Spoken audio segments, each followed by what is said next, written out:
Muito que bem, senhoras e senhores, eu sou Felipe Noronha, este é o Eu Vim de Santos, e aqui continuamos com nossas listas sugeridas por vocês. Vocês me mandaram no Instagram sugestões de listas top 10 com temas variados, estou publicando várias, e a de hoje foi mandada pelo Ricardo Gerbelli. Ele sugeriu um top 10 jogadores da base que floparam. Gira de jovem, hein? Gira de jovem. Pra quem não sabe, flopar basicamente prometia muito, não deu certo no time profissional do Santos, basicamente, e no geral também não nas próprias carreiras. Pesquisando para esse vídeo, para ver se eu não esquecer de nenhum nome, eu vi que o Edu Futirinhas no canal Vem Pro Peixão já fez um vídeo, inclusive com nome similar, ele usou a palavra floparam.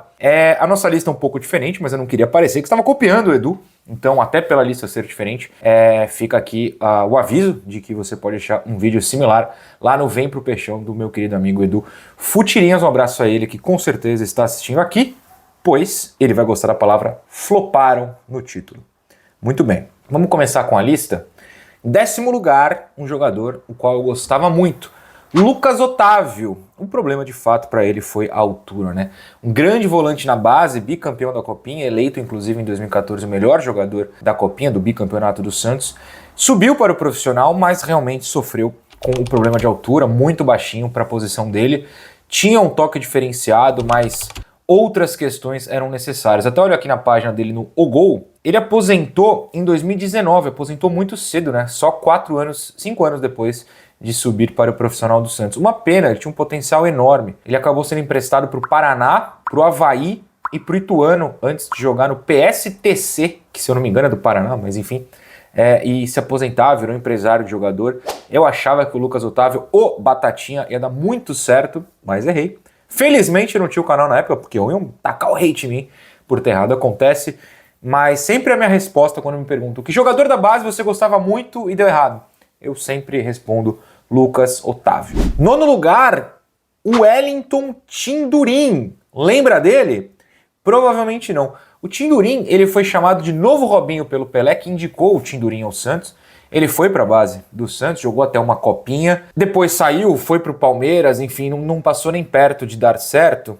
E ele teve uma carreira muito triste, ele chegou para o Santos no Sub-20. Aí depois de não ir bem na Copinha de 2010, ele foi parar no Palmeiras. Não profissionalizou por lá, foi emprestado para o Paulista de Jundiaí, depois acabou jogando em Grêmio Anápolis de Goiás, Santa Helena, se eu não me engano é de Goiás também, voltou para o Grêmio Anápolis e já em 2015 acabou a carreira dele no Rio Branco do Acre. O problema do Tindurim na base foi ter sido meio que indicado pelo Pelé, e aí você cria uma responsabilidade muito grande, principalmente midiática, né? Ele não tem culpa nenhuma, mas acabou não dando certo. Acho que a pressão deve ter sido muito grande para ele, e a promessa, né, gigantesca de ser indicado pelo Pelé acabou, como diriam os jovens, num flop.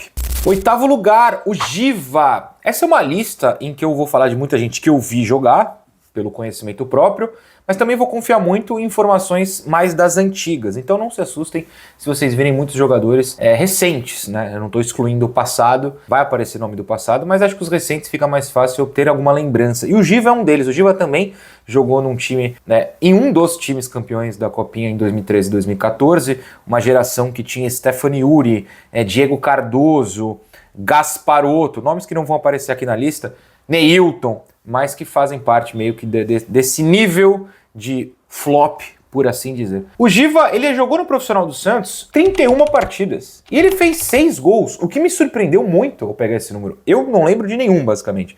Aí a culpa é totalmente minha, não é uma crítica ao Giva. Mas em 2014 ele só jogou 4 vezes e aí começou a rodar. Coritiba, depois foi para alguma divisão inferior da Espanha jogar no Llagostera e aí foi embora, né? Água Santa até pegou uma Ponte Preta, mas mal conseguiu jogar. Joinville e Náutico ainda, tipo o CSA, times de um nível secundário no Brasil.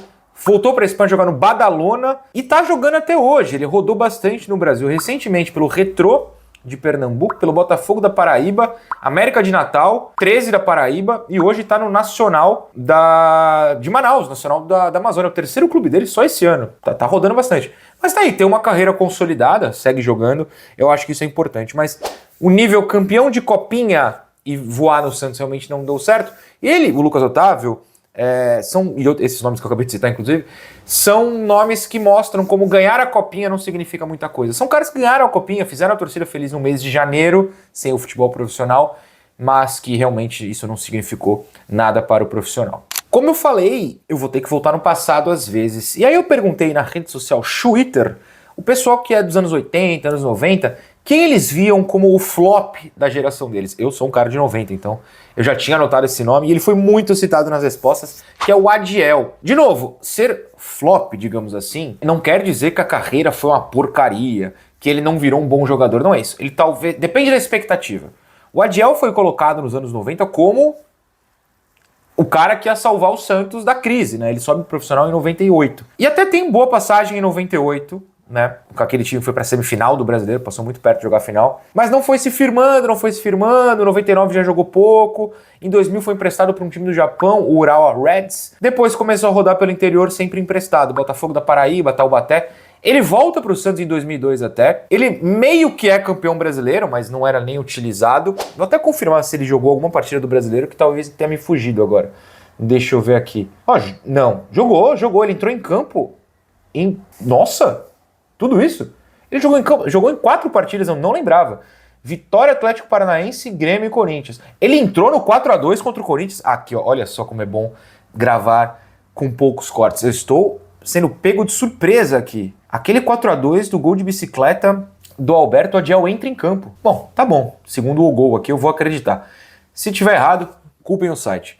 Vou até pesquisar no Acervo Santista, que é bom. Aqui a gente vai levando assim, a surpresa vem ao vivaz. Vamos lá, Acervo Santista, que até o ano passado, uma pena que eles não estão mais fazendo nada, mas até o ano passado anotavam ficha de todos os jogos do Santos. Vamos pegar aqui, Santos 4, Corinthians 2, 3 de outubro de 2002. Um dos maiores dias da nossa existência. Adiel entrou no lugar do Robinho. Caramba, eu tinha zero memória disso. Pois bem, Adiel, parabéns. Mas enfim, o Adiel acabou não se consagrando, né, como uma grandiosa revelação, não se firmou no time titular.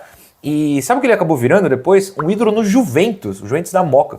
Que ele com o Gil ex-Corinthians, né, que perdeu pra gente em 2002, eles foram jogar pelo Juventus quando o Juventus estava preso na A3, a terceira divisão paulista, e eles tiraram o Juventus de lá. Então o Adiel acabou virando muito querido no bairro da Moca, em São Paulo. Mas não explodiu pro Santos como muita gente nos anos 90 esperava. Outro campeão brasileiro de 2002 que entra nessa lista aqui no 6º lugar é o Canindé. Sim, o nome do estádio da Portuguesa. O Canindé era um meia e lateral esquerdo que subiu o profissional do Santos em 2000. É da base, né? A gente tá falando aqui de jogadores da base, subiu para o profissional em 2000. Teve algumas chances, principalmente em 2001, mas nunca se firmou. Em 2002, ele só jogou uma partida. Foi um empate contra o Atlético Paranaense na Vila Belmiro, né, naquela campanha do nosso título, e ele fez um gol contra. E aí, meu amigo, o Leão falou, não, aqui você não joga mais. Ele oficialmente é campeão brasileiro, mas só entrou em campo essa vez. O Canindé tinha muita expectativa sobre ele para ser um meia, né, mais um desses caras da base que vinham para nos salvar, mas nunca conseguiu se firmar, um canhotinha, tanto que virou lateral também, mas realmente não deu certo. Teve uma carreira interessante, jogou alguns anos no Paulista, muitos anos no São Caetano, né? Aquele São Caetano ainda muito forte, campeão paulista pelo São Caetano. Não, ele foi vice-paulista pelo Paulista. Depois jogou bons anos no São Caetano forte de Libertadores. E rodou em times até de segundo escalão. Remo, Criciúma, Vila Nova. E chegou a jogar no glorioso Canindé. O Canindé jogou no Canindé, olha só. O Canindé, que é do Sergipe. Será que o Canindé nasceu no Sergipe? Será que era a cidade dele? E o apelido dele é por isso? Aqui a gente descobre as coisas ao vivo. Vamos ver. Exatamente isso. Que loucura! Eu adoro quando eu pago de burro aqui ao vivo. 5º lugar, um cara que era o novo Diego, quando o Diego só tinha 17 para 18 anos. Imagina essa pressão. Você é colocado como novo Diego, quando o Diego sequer era um adulto oficialmente. A data de nascimento do jovem que eu vou falar é junho de 82.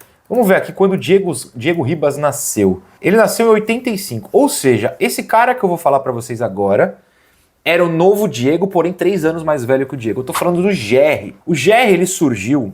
Aqui é uma situação muito específica para quem é da cidade de Santos, da Baixada Santista. Acho que pouco foi para fora.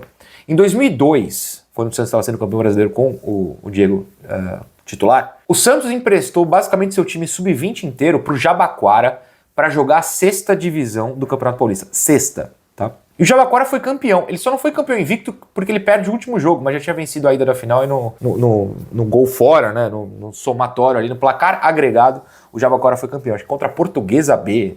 Grande momento. Enfim, e o craque desse Jabacora foi o Gerry. O Gerry, que, e é sério isso, não é piada, no sub-20 do Santos fazia dupla com o Tom. Sim, era a dupla Tom e Gerry. O Tom, se eu não me engano, virou fisioterapeuta. Eu já pesquisei uma vez, agora não tô lembrando. Enfim, o Gerry foi colocado no profissional em 2003, né, pra ser o novo Diego. Teve 26 oportunidades de jogo naquele time de 2003, mas em 2004 já foi um pouco deixado de lado pelo Leão, foi prestado pelo Goiás. Em 2005 ele foi parar no Al Nassr, o Al Nassr da Arábia Saudita.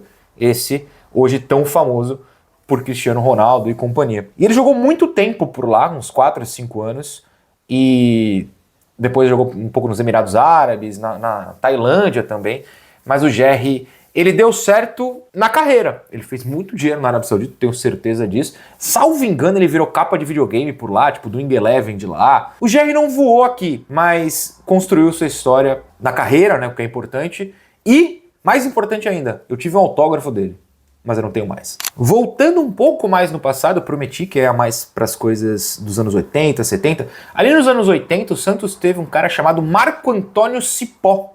E o Marco Antônio Cipó virou até capa de revista, se não me engano, da Placar, falando que é a grande esperança do Santos no meio da fila e tal. O Cipó, ele surgiu no Santos em 87, jogou em 88 também, antes de sair no ano seguinte. Foram poucos jogos, pelo menos segundo o registro aqui, dos anos 80 os registros já são mais confusos. Mas poucos jogos, porém era colocado, né, como o cara da base de novo que ia brilhar. O Santos passa muito por isso, né? Pela nossa história de base, todo mundo que surge da base com um pouquinho mais já pega uma coisa muito forte na mídia. Eu, particularmente, aqui no Vinte Santos, eu tento evitar. Nem sempre. Pô, o Miguelito aqui tem vários vídeos da época da base. Mas eu tento dar uma segurada porque eu sei que isso também aumenta a pressão nos caras. O Marco Antônio Cipó passou por isso, virou capa de revista, mas nunca funcionou no profissional. E todo mundo ali que pegou aqueles anos 80 me respondeu o Marco Antônio Cipó como esse nome que acabou flopando, infelizmente. Vamos para o top 3. Top 3 agora são de nomes que eu vivi. 3 gerações diferentes, mas recentes. Top 3 aqui, bronze, para Vitor Andrade. Vitor Andrade talvez tenha sido o primeiro, talvez tenha sido o primeiro. É difícil ali medir, até porque o nosso primeiro lugar aqui também entra nessa. Mas o primeiro lugar foi fora do Santos. O Vitor Andrade talvez tenha sido o primeiro cara que a gente pegava vídeos, né, ali na base do Santos e falava, meu Deus, é um novo gênio, é um novo Neymar, é um novo qualquer coisa, né? Ele subiu o profissional do Santos em 2012, tinha vídeos em 2009, no Sub-15. Já o Neymar já era do profissional. O Vitor Andrade, cara, ele tem uma carreira muito interessante. Ele não deu certo no Santos mesmo. Eu me arriscaria a dizer que ele não tem sequer um grande jogo pelo Santos. Me arriscaria, posso estar errado. Mas ele tem uma carreira bem boa em termos de presença. Do Benfica ele deu errado, pouquíssimos jogos. Mas ó, jogou um pouco no Vitória de Guimarães, no 1860 Munique, essa eu não lembrava, no Estoril, na Chape, Goiás, Remo, Vila Nova, Juventude, Portuguesa, Ferroviária, Botafogo de Ribeirão, Ponte Preta e São Bernardo Náutico. Assim, é uma carreira num segundo escalão brasileiro, talvez terceiro ali, muito interessante, não é de se jogar fora. Então não dá pra falar que ele flopou a carreira, não virou nada. Não, tá jogando hoje ele joga no Náutico, inclusive. Mas não virou um gênio que muita gente esperava. Talvez seja um grande exemplo de como às vezes a gente precisa segurar a onda por mais que um jogador da base nos empolgue. Medalha de prata, segundo lugar, eu não preciso nem me alongar, né? O novo Messi, Thiago Luiz, virou capa de jornal na Espanha, a capa que falou que ele era o novo Messi, e aí complicou. O Real Madrid queria o Thiago Luiz, o Santos não vendeu, e o Thiago Luiz flopou no Santos. De novo, eu não quero parecer que eu estou humilhando a carreira desses caras de maneira alguma, né? Eles construíram, em sua maioria aqui, carreiras bastante sólidas. O Thiago Luiz é um deles, né? Ele surge para o Santos ali em 2007, 2008, e em 2008 ele joga mais de 20 partidas no profissional, em 2009 jogou um pouquinho, até em 2010 ele chegou a entrar em campo, que é uma coisa que eu não lembrava. Meu Deus, ele entrou em campo pelo Santos em 2012 ainda, indo e voltando de empréstimos. E pô, Ponte Preta, Bragantino, Mirassol, Chapecoense, ele ficou muito tempo, eu lembro de vê-lo jogar pela Chape aqui na Vila, tenho quase certeza, Goiás, Paysandu, São Bernardo, Brasiliense, ele parou em 2023 no Operário, lá no Paraná. É um cara que teve uma carreira longeva, né? Parou até jovem. Hoje ele tem 37, ele parou ali com 35, 34. Cara, teve uma carreira longeva, uma carreira interessante. Não virou o novo Messi. E eu espero muito, né, que alguém lá no Marca, o jornal espanhol, tenha se arrependido e falado, putz, eu talvez tenha prejudicado muito a carreira de um jovem. Será que o jornalista que criou aquela capa tem ressentimento, tem peso na consciência, dorme feliz, coloca a cabeça no travesseiro com tranquilidade? E o primeiro lugar aqui é muito óbvio, né? Se eu falei em respeito à carreira desses outros caras, infelizmente o primeiro lugar acabou não tendo uma carreira. A gente respeita o humano. Inclusive eu falei com ele uma vez na vida, ele foi extremamente simpático. Não é aqui que eu vou falar mal de Jean Shearer, né? Jean Shearer, como eu falei no caso do Vitor Andrade, ele sim, eu acho que é o primeiro caso de... O Santos contratou por vídeos, mas eram vídeos lá acho que era na DAP, no Paraná, né?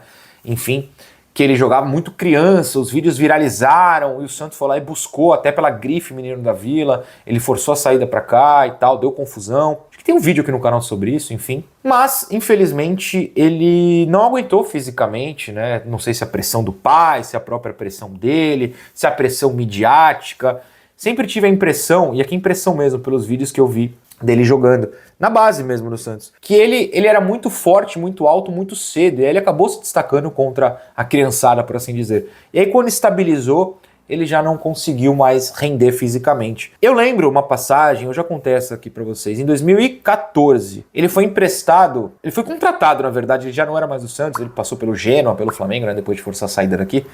Ele foi contratado pelo Oeste, então em Itápolis. Eu acho que o Oeste estava em Itápolis ainda. Mas enfim, o Oeste, que nem existe mais. E eu liguei, eu trabalhava no UOL, e eu liguei, essa matéria deve estar no ar até hoje, se alguém procurar aí. E eu liguei pro presidente do Oeste, que me atendeu, eu perguntei sobre o Jean Shearer, ele falou, cara, ele só não joga porque ele não tem condição, ele não consegue. Então faltou isso, né? Faltou realmente conseguir no profissional render fisicamente. Ele passou por Cuiabá, chegou a voltar para o Sub-23 do Santos, passou pela Portuguesa Santista, em que ele fez um gol de falta, que o goleiro falha, mas é lá do meio campo.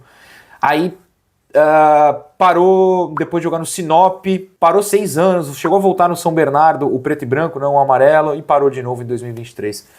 Tem só 31 anos, né, cara? Ele é muito jovem, é uma pena que a carreira dele tenha dado errado, mas ele sempre tá aí, ele parece bem, né? Virou jogador de FIFA, se eu não me engano. Espero que o Jean Shearer esteja bem. Mas na nossa lista de top 10 jogadores da base que floparam, eu acho muito difícil o Jean Shearer não ser o primeiro lugar.